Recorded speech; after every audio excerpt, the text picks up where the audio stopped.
السلام عليكم ورحمة الله وبركاته. عاملين ايه؟ يا رب تكونوا بخير. النهاردة هعمل معاكم العيش البلدي، هعمله بقى بطريقة سهلة للمبتدئين، وفي خطوات النهاردة مهمة جدا لازم تتابعيها لو انت عايزة تتعلمي العيش البلدي. وبجد مفيش حد هيقولك على الخطوات اللي انا هقولك عليها علشان تتعلمي العيش البلدي. هقولك بقى على العجينة المظبوطة اللي تخلي العيش طري معاكي مش مجلد، وهقولك كمان على خطوة في الرح هتخليكي من اول مرة تعرفي ترحي. بس يا ريت تتابعي الخطوات لحد الاخر، ويا ريت لو اول مره تشوفيني يا ريت تدعميني بلايك واشتراك للقناه علشان يوصلك مني كل جديد. في الاول هنسمي الله ونصلي على الرسول عليه افضل الصلاه والسلام. العيش البلدي ممكن تخبزيه باي دقيق، يعني ممكن دقيق اسمر مع دقيق ابيض، بس ما ينفعش تخبزي دقيق زيرو واحد. انا معايا كده 15 كيلو من الدقيق المدعم. بعد ما نخلت الدقيق طلع حوالي كده كيلو من النخاله، يبقى كده معايا 14 كيلو. ممكن بقى تخلطي دقيق ابيض مع دقيق اسمر لو انت حابه. انا النهارده هعجن بخميره طبيعيه انا عاملاها في البيت بميه ودقيق، وبجد بتخلي العيش البلدي تحفه. لو ما عندكش بقى خميره بيره هتعملي بخميره فوريه، هتضيفي بقى معلقتين كبار خميره فوريه وتقلبيهم كويس، ومعلقتين ملح كبار وتقلبيهم كويس مع الدقيق، وبعد كده هتضيفي الميه، والميه عاديه خالص من الحنفيه. عايزاكي بقى تمشي معايا خطوه خطوه في العجين علشان هي اهم خطوه. يعني انا في الاول كده ضفت ميه بس ما طريتش العجينه قوي في الاول، فضلت اضيف ميه كده لحد ما الدقيق اختفى معايا. واول ما الدقيق اختفى بوقف وبعجن العجينه على اليابس، وبعد كده هطري فيها واحده واحده علشان ما تطريش العجينه في الاول وانت لسه بتعجني، هتغلبك جدا وانت بتعجنيها، وكمان ساعه ما تيجي ترحيها هتتلزق معاكي على المطارح. يبقى في الاول نعجن العجينه على اليابس وبعد كده نطري فيها واحده واحده. في الصيف احنا ما بنطريش العجينة قوي علشان الجو هيبقى حر وهتسيح معانا، واول ما بنشغل الفرن كمان العجينة بتضطر. وكمان للمبتدئين العجينة ما بتبقاش طرية قوي علشان لسه بنتعلم، علشان ما تتلزقش معانا على المطارح. خلي العجينة معاكي بقى في الوسط، ما تبقاش طرية قوي ولا يابسة قوي. وكل ما تتعبي في العجين شوية كل ما هتلاقي نتيجة في الاخر تحفة. ولو مشيت على نفس خطوات العجين مش هيتعبك خالص، لان احنا كده ماشيين خطوة خطوة. عجين الصيف بيختلف خالص عن عجين الشتاء، يعني ما ينفعش خالص في الصيف ان احنا نطري العجينة. اما في الشتاء لو العجينة طرية حتى لو بالغلط هتقطعيه بيرقد بقى على النخالة، بيرقد ييبس وتعرفي تخبزي وتكملي الكمية. وفي الصيف ما يبقاش ليه عرق خالص، اما في الشتاء بيكون ليه عرق جامد.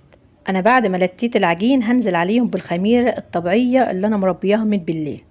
انا ربيت الخميرة من بالليل عشان بتسهل معايا في عملية الخمر.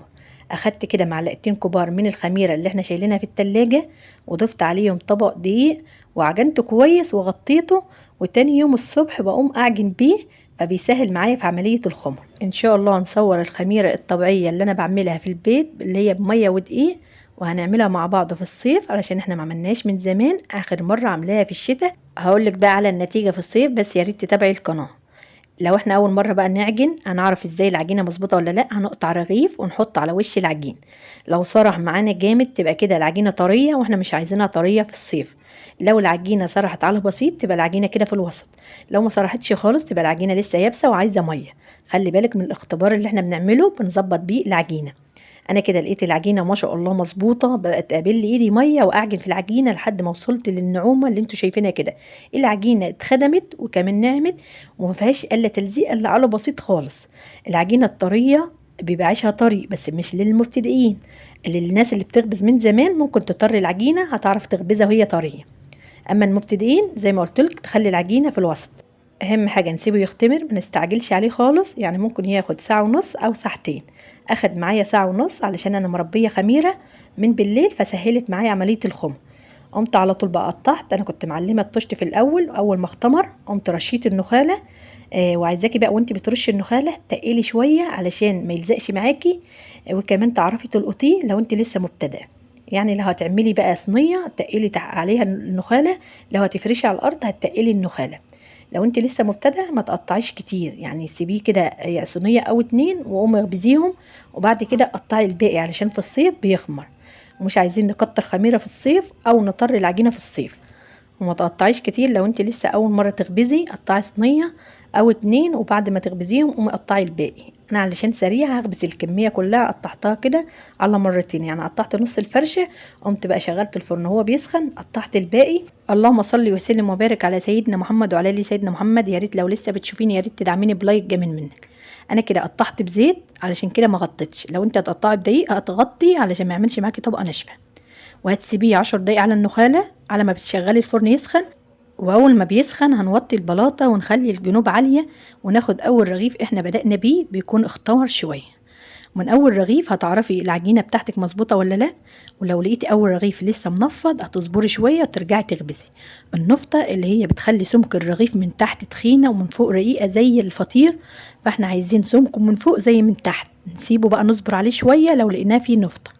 هناخد بقى اول رغيف وهنحط شويه نخال على شويه دقيق لو عايزه تعلمي الريحه، ونرش منهم المطارح. ولازم يكون معاكي مطرحتين، مطرحه بتكسري عليها والتانيه بتوسع علشان تعرفي ترحي. ما ينفعش خالص تبقى لسه اول مره مبتدأ ترحي وترحي على مطرحه واحده.